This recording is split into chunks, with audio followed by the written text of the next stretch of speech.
Stop-motion animation.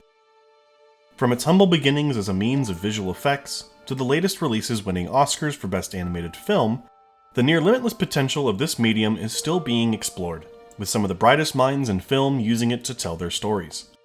These films have made us laugh, made us cry, and continue to inspire us with their storytelling and their incredible visuals. But let's hone in on that for a moment. Incredible visuals. More so than in any other medium in film, animation has the potential, and the express purpose, to show us stories and worlds that are otherwise impossible to capture in real life. Some of these worlds may be fantastical, with dragons and castles and spaceships, but some may also be closer to home, showing us the mundane and the ordinary in a brilliant new light. It's in this light that we can look at these films as what they should be viewed as: beautiful. Over these last 3 videos, we here at Real Watchers have taken a look at what makes an animated film beautiful. To do each form of animation justice, we split this topic into 3 videos. The last videos focused on 2D and 3D animation, while this final episode will go over stop motion. In addition, we're only going to be discussing visual beauty.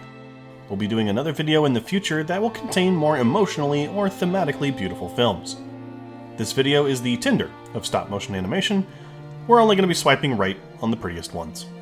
And a brief reminder, any film could easily fit into these 10 slots, and it's worth it to remind you that these are simply our humble opinions. Remember that cinema is art, and everyone reacts to art in a different way. That being said, let's get on with the list. For our number 10 slot, we want to talk about Tim Burton.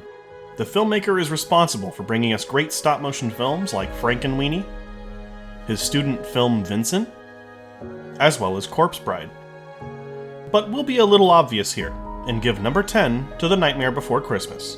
This is Halloween, this is Halloween, Halloween, Halloween, Halloween, Halloween. The brainchild of creator Tim Burton and director Henry Selick, this film is excellent in its gothic design. Tim Burton's signature visual style is all over this film, and stop motion feels like the truest way to access the wonder of his beautiful madness. The locations from the streets of Halloween Town, to the snowy village of Christmas Town, and even the real world, are all staggeringly realized and built. Halloween Town is especially so, since it feels like everything has a purpose and truly feels like the holiday come to life. The use of color is incredible, from the gothic darkness to the film's neon elements. And do we even really have to call out how good the character designs are in this film? The Nightmare Before Christmas, even though an obvious choice, is an easy one, and is a great start to our list. For number 9, we want to take another look at director Henry Selick. After directing The Nightmare Before Christmas, he would go on to have an illustrious career in stop motion. He gave us films like James and the Giant Peach, and the flawed yet gorgeous Wendell and Wild. But we gotta hand number 9 to Coraline. You probably think this world is a dream come true, but you're wrong. Coraline, more so than The Nightmare Before Christmas, leans into its horror roots. It's translated so effectively in the characters' designs as well as its locations. The visuals heavily lean into the story, as each of the worlds Coraline visits are distinct from each other and follow the story as it goes on. The animation is silky smooth and translates into seamless movement, which assists in creating some of the horror atmosphere the film is remembered for. Details also matter. Reflections in computer screens, shadows, and lighting all coalesce to bring a level of realism to this fantastical world. Even the more horror-like elements all have a beauty to them, giving audiences a look and feel that stands apart from other stop-motion films, and more than earns Coraline a spot on this list. When it comes to style, you really can't beat the gothic aesthetic of Tim Burton or Henry Selick, or another name that has yet to appear on this list.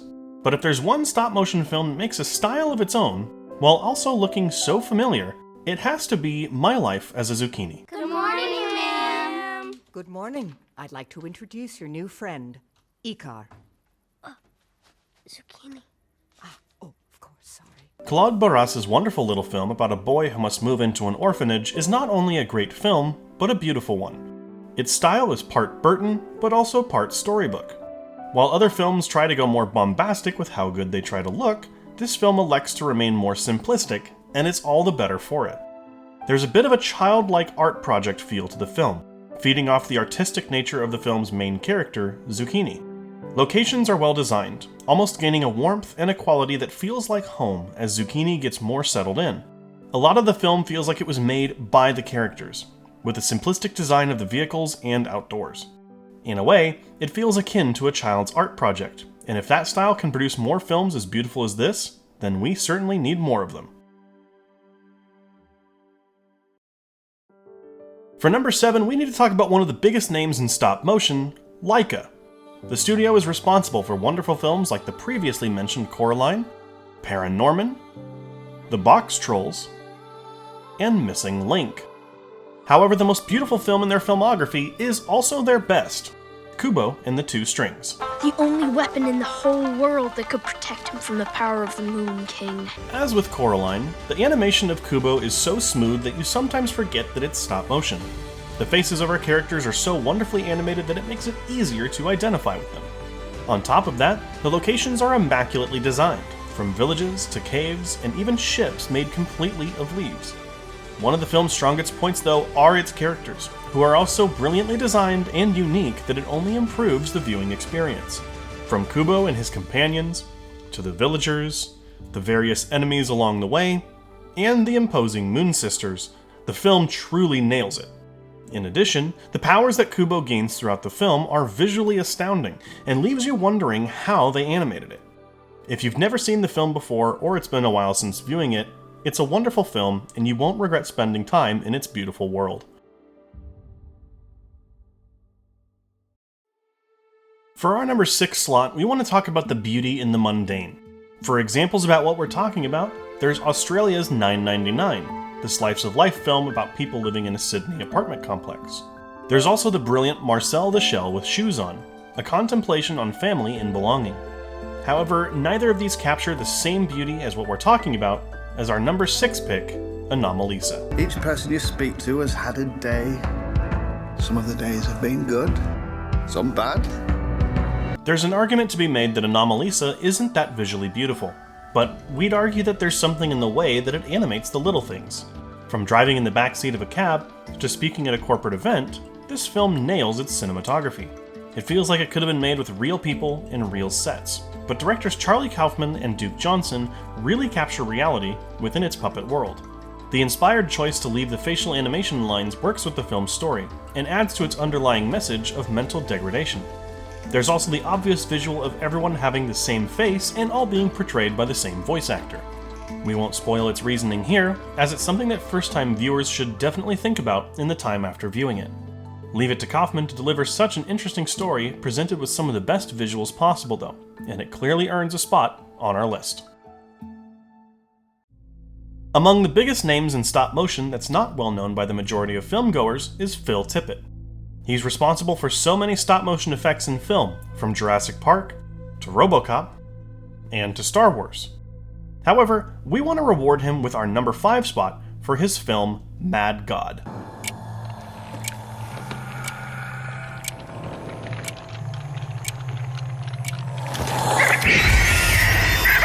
This film is incredibly disturbing, but gosh does it look so good.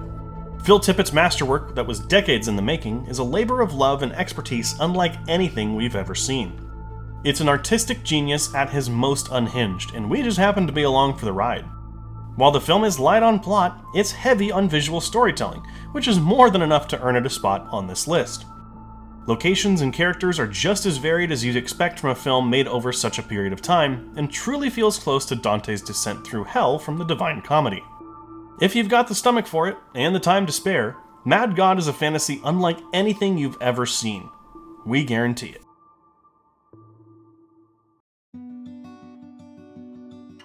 We're gonna throw the dog a bone here. Number 4 is Isle of Dogs. A rancid apple core, 2 worm-eaten banana peels, a moldy rice cake, a dried-up pickle, tin of sardine bones, a pile of broken eggshells, an old smushed-up rotten gizzard with maggots all over it. Okay, it's worth it. See what we did there? Wes Anderson's second stop-motion film is a visual feast. Anderson and his team really have an eye for unique characters and locations that rival some of the best in the stop-motion field. Oddly enough, they feel more like his live-action films, and less like normal stop-motion. If anything, it feels more like an extension of his visual genius, and another avenue to continue wowing us with incredible characters, scenery, and cinematography. Here, the backdrop of Japan sets the stage beautifully, and the voice actors in both English and Japanese breathe life into their wonderfully designed characters. The film is a marvel to look at, with detail and life oozing out of every frame. And just a fun fact before we move on, say the title slowly. I love dogs. You're welcome. Keeping with the theme, no one nails stop-motion beauty like Wes Anderson, so we're giving him a second spot. Number 3 is Fantastic Mr. Fox. You're supposed to be my lab partner. I am. No, you're not. You're disloyal. We could repeat everything from Isle of Dogs here. In fact, it's also similar to Mad God. This is a filmmaker at his most genius and unhinged, providing a vision and a film unlike any before it, and even different from Isle of Dogs. Anderson's style bleeds into Fantastic Mr. Fox's very soul, exuding it through color, fashion, and layout. Watching this film, you immediately know it's Anderson, from the way the landscapes feel to the very fabrics on our characters' bodies. Apparently, Anderson's own tailor made the outfits for this movie, and the fact that they didn't receive an Oscar, or at least a nomination, for costume design baffles us to this day. No film exists like it, and because of that fact, it's our number 3.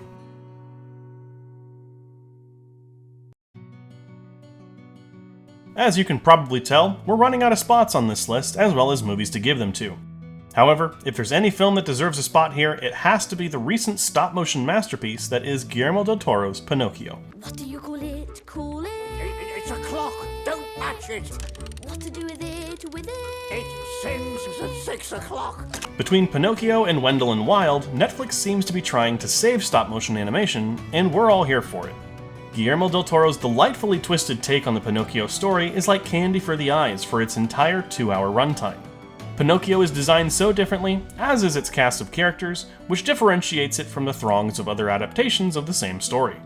There's such a level of care, detail, and effort put into every square inch of this film, and it succeeds in bringing del Toro's vision to wonderful life.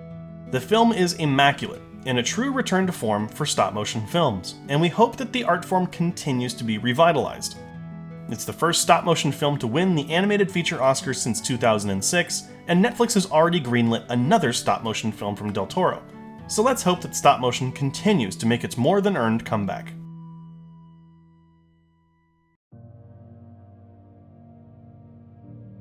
As we regularly say, any of the films we've talked about already could easily be in this spot. But our eagle-eyed viewers might be noticing that we've given 9 of our 10 spots to films that are somewhat similar in their creative materials. The puppets, mostly clay or similar material, are amazing and take so much work to accomplish their visuals that it's easy to forget that there are other stop-motion films that don't use these tools. There are films like Fantastic Planet, and technically all the films by Lottie Reiniger. We should also use the time here to mention the iconic and historic works of Ray Harryhausen. However, if there's ever been a film that uses stop motion in such a unique way, it has to be our number 1 pick, The Wolf House. Afuera hay un lobo. ¿Hay algún chileno aquí? Hola, vengo de la colonia. The Wolf House isn't your typical piece of stop motion animation. Instead of clay figures, the film opts to use an entire house with paint, paper mache, and other art forms taking center stage, and wow, does it work. The film is presented as if it was done in one take, with all of its assets appearing and disappearing in real time. The art all mirrors the horrific nature of its story as well, mimicking the audio and storytelling beautifully. The film retells the story of the 3 little pigs set against the backdrop of Colonia Dignidad in Chile after World War II. It's this setting of fantasy against the backdrop of horrifying history that creates the possibility of such an incredibly visual film such as this. We really don't want to talk more about it though, because there's so much we could spoil, and we think that this is an essential experience you should go into as clueless as possible to fully enjoy. So that's our list, the 10 most beautiful stop-motion animated films of all time, in our humble opinion. But we know there are so many more beautiful films out there, and our list is by no means final or official. We'd love to hear what stop-motion animated films you find beautiful in the comments below. You never know, they could get worked into a future update of this very video. Make sure to like the video and subscribe to get notified when we post new videos on our channel. We've got a lot more of these lists and essays coming and would love to have you along for the ride. If you haven't already, check out the first 2 videos in this series, our top 10 beautiful 2D animated films and our top 10 beautiful 3D animated films for more animated beauty. Thanks so much for watching, and keep your eyes on the screen.